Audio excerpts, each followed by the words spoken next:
প্রিয় ছাত্রছাত্রীরা, আজকে আমি তোমাদেরকে এই ভিডিওর মাধ্যমে ক্লাস 6-এর ইতিহাস যে সমস্ত প্রশ্নগুলো দেওয়া হয়েছে রায়মার্টিন প্রশ্নবিচিত্রা 2025 সালের, সেখানে প্রথম পর্যায়ক্রমিক মূল্যায়ন অর্থাৎ ফার্স্ট সামেটিভের জন্য ইতিহাসের স্কুল নম্বর 2, এই 2 নম্বর স্কুল, পেজ নম্বর 260, সেখানে যে সমস্ত প্রশ্নগুলো আছে সমস্ত প্রশ্নের উত্তর আমি আলোচনা করবো আজকে এই ভিডিওর মাধ্যমে।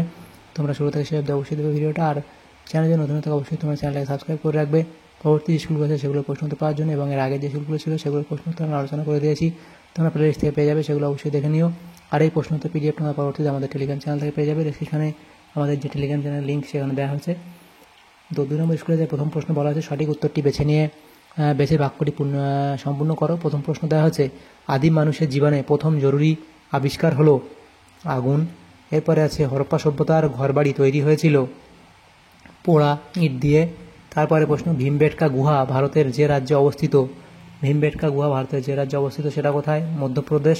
এরপরে ইতিহাসের যে সমস্ত লেখা আজ পর্যন্ত পড়া যায়নি সেই সময়কে বলে প্রায় ইতিহাসের যুগ। এরপরে আছে ভারতীয় উপমহাদেশে প্রথম গ্রাম কেন্দ্রিক সভ্যতা হলো মেহেরগড় সভ্যতা, অপশান বি। তাহলে এখানে এই এমসিকিউ যে প্রশ্নগুলো ছিল সেগুলো হলো এখানে 5টা। এরপরে দেখো 2 এর দাগে বলা হয়েছে যে কয়স্তম্ভের সঙ্গে ক্ষয়স্তম্ভ এখানে মেলাতে দেওয়া হয়েছে। ক্ষয়স্তম্ভে কী বলা হয়েছে? কর্ণাটক। তো কর্ণাটক এটা মিলবে কি? হুন্সগি। এরপরে কৃষিকাজ সেটা তোমাদের মিলবে নতুন পাথরের যুগ, এবং হরপ্পার শিলমোহর সেটা হবে কি? মেসোপটেমিয়া। এভাবে তোমরা মিলিয়ে নেবে।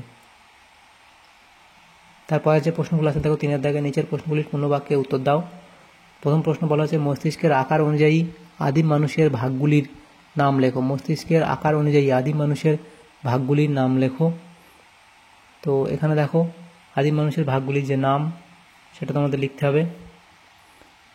তো এখানে দেখো দেওয়া আছে, দেখো লিখে দিয়েছি, আদিম মানুষের মস্তিষ্কের আকার অনুযায়ী প্রধানত নিম্নলিখিত ভাগগুলির বিভক্ত করা হয়। এই যে অংশগুলো তোমরা লিখবে। নেক্সট প্রশ্ন দেওয়া আছে, আগুনের আবিষ্কারের 2টি সুবিধা লেখো। তো আগুনের আবিষ্কারের 2টি সুবিধা দেখো। আগুনের আবিষ্কারের 2টি সুবিধা লিখবে, প্রচণ্ড শীতের হাত থেকে রক্ষা, জীবজন্তুর আক্রমণ থেকে রক্ষা, আগুনে ঝলসে খাওয়া ইত্যাদি সুবিধা হয়েছিল। তারপর 3 নম্বর যে প্রশ্ন ছিল সেখানে বলা হচ্ছে, একটি সভ্যতা হতে গেলে তার কী কী বৈশিষ্ট্য থাকা উচিত বলে তুমি মনে করো? এই পয়েন্টগুলো তোমরা লিখবে, তাহলে এই প্রশ্ন উত্তর তোমাদের হয়ে যাবে। এরপরে দেখো যে প্রশ্নগুলো আছে 4 এর দাগে, নিচের প্রশ্নগুলি সংক্ষিপ্ত উত্তর দাও। প্রথম প্রশ্ন, আদিম মানুষ যাযাবর ছিল কেন? এইভাবে 4টে প্রশ্ন আছে। 5, 6 এর দাগে এই প্রশ্নগুলো নেক্সট পেজে আমরা আলোচনা করবো। দেখো প্রথম প্রশ্ন ছিল 4 এর দাগের 1-এর, আদিম মানুষ যাযাবর ছিল কেন? তো যাযাবর জীবনযাপনের কারণ তোমরা লিখবে, খাদ্য সংগ্রহ, শিকার ও ফলমূল জোগাড় ইত্যাদি পয়েন্টগুলো লিখবে। এরপরে আছে মেহেরগড় সভ্যতার সময় অনুযায়ী বিভিন্ন পর্যায়গুলি লেখো। তো প্রাক শিলানিক পর্যায়, প্রাথমিক, তারপরে পরিপক্ক, পরবর্তী এই পর্যায়গুলো তোমরা লিখবে। নেক্সট প্রশ্ন দেখো, কে কত সালে মহেঞ্জোদারো সভ্যতা আবিষ্কার করে? তো এটা লিখবে। নেক্সট প্রশ্ন, হরপ্পা সভ্যতা কত দূর পর্যন্ত বিস্তৃত ছিল? সেটা তোমরা লিখবে। 5 দাগের প্রশ্ন এরপরে, সেখানে নিচের প্রশ্নগুলো উত্তর দাও।